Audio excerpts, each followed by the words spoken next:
Paradoxalement, bien que nous soyons dans une société qui est saturée d'images, nous ne savons pas très bien ce qu'est une image. Daniel Dubuisson, directeur de recherche au CNRS, co-responsable du programme Sciences et Culture du Visuel. Je crois qu'il y a ça une raison principale, c'est que autant les textes, qu'ils soient littéraires, profanes, religieux, ont donné lieu à de nombreuses recherches et nous savons à peu près ce qu'est un texte. En revanche, pour l'image, notre ignorance est encore assez grande. Les images, nous les regardons, nous les contemplons, mais nous ne savons pas très bien ce qu'est une image. Et notre effort, c'est d'essayer justement d'apporter des outils qui permettront de faire des progrès dans cette manière de penser l'image.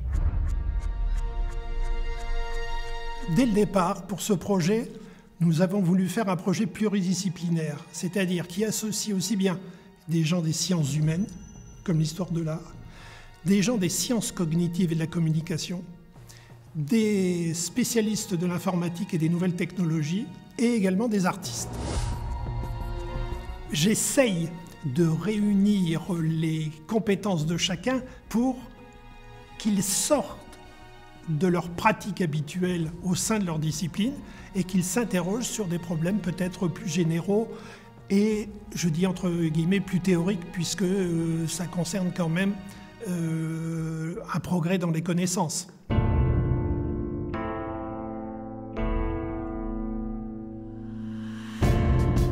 Mettre ensemble des historiens de l'art, des psychologues, des informaticiens, ce n'est pas du tout aisé, et ça l'est d'autant moins qu'ils ne parlent pas la même langue.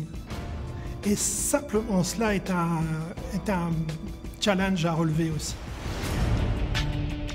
De ces interférences finalement, de ces coopérations, nous espérons qu'il y aura des ouvertures qui seront faites sur peut-être des nouvelles perspectives qui peuvent être d'ordre non seulement industriel au sens habituel du terme, mais aussi dans vos métiers de la communication, le journalisme et ainsi de suite.